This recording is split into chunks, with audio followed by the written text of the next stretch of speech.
Aqui a gente apresenta para você um exercício de estrutura atômica, é o primeiro exemplo de exercício de fixação. E aí, como sempre, você vai ter noção do nível de exigência das bancas de vestibular.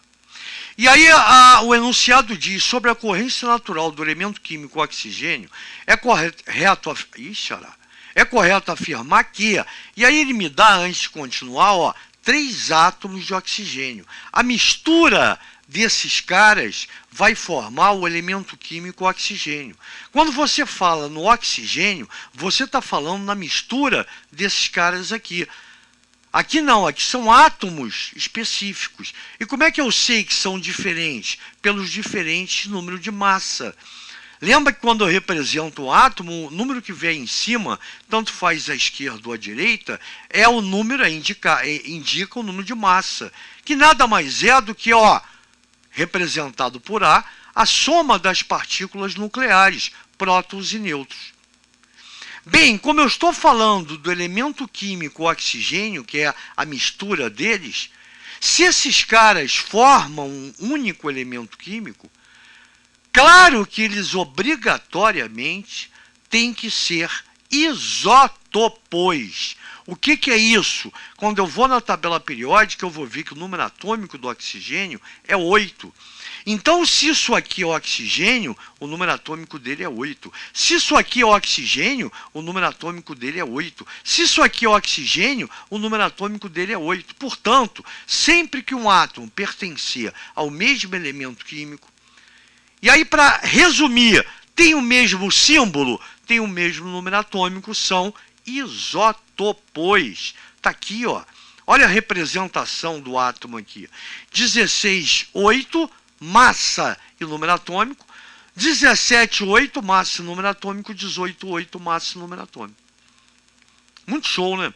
E aí, com essa representação e já sabendo que são isótopos, eu já elimino todas as alternativas, com exceção da letra E, são isótopos. E aí eu vou ver que para calcular o número de nêutrons, eu uso a minha formulazinha, lembra? Número de massa é a soma das partículas nucleares. E aí eu também sei que o número atômico é a quantidade de prótons, então são valores idênticos. Se aqui for 40, aqui é 40, se aqui for 100, aqui é 100, então eu posso substituir P próton por Z número atômico, tanto faz. Se eu quero o número de nêutrons, eu vou pegar o Z e passar para lá. A menos Z igual a N. O A não está aqui, o Z não está aqui. A menos Z igual a N. 16 menos 8 igual a 8. A menos Z igual a N. 17 menos 8 igual a 9. A menos Z igual a N. 18 menos 8 igual a 10. Então, respectivamente, seguindo a ordem dada, esses são os números de nêutrons de cada um. Resposta à letra E. Muito legal, né? Agora, como o cara fala aqui, eu não vou deixar passar batido, em número de elétrons, lembra que eu estou falando num átomo.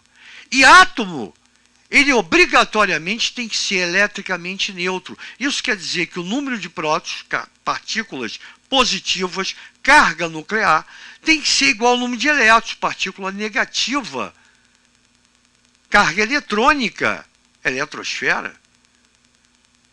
Então, se esse cara tem número atômico 8, o número de prótons é 8, o número de elétrons, também é 8, isso aqui estaria certo. O erro está nessa análise, nessa análise. Isótonos, mesmo número de nêutrons, olha que diferente. Isóbaros, mesmo número de massa, olha que diferente. O único certo são isótopos, mesmo número atômico, tudo igual.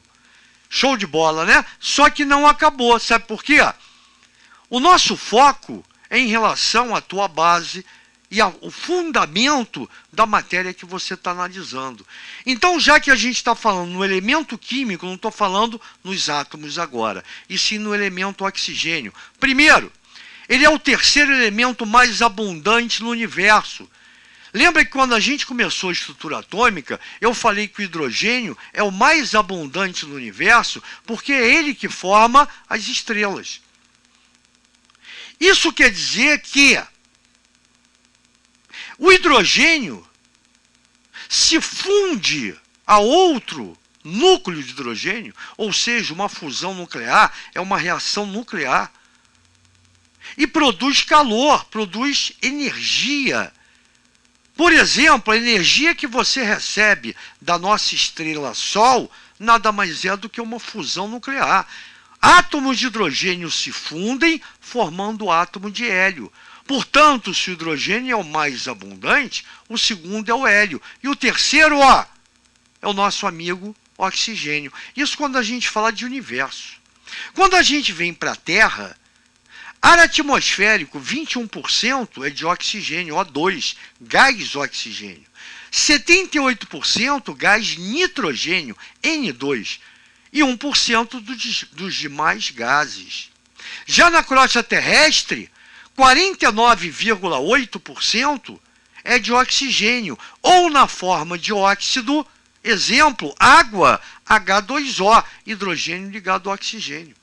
Ou na forma de minério, FeO, Fe2O3. Ou seja, quando você extrai elementos da Terra, ele não vem puro, ele vem na forma de óxido, na sua grande maioria. Então, o ferro F2O3, FeO. Cobre, CuO, Cu2O. Gente boa, gás carbônico, que é o gás carbônico, que é o gás do efeito estufa, da poluição, CO2, é um óxido carbono ligado ao oxigênio.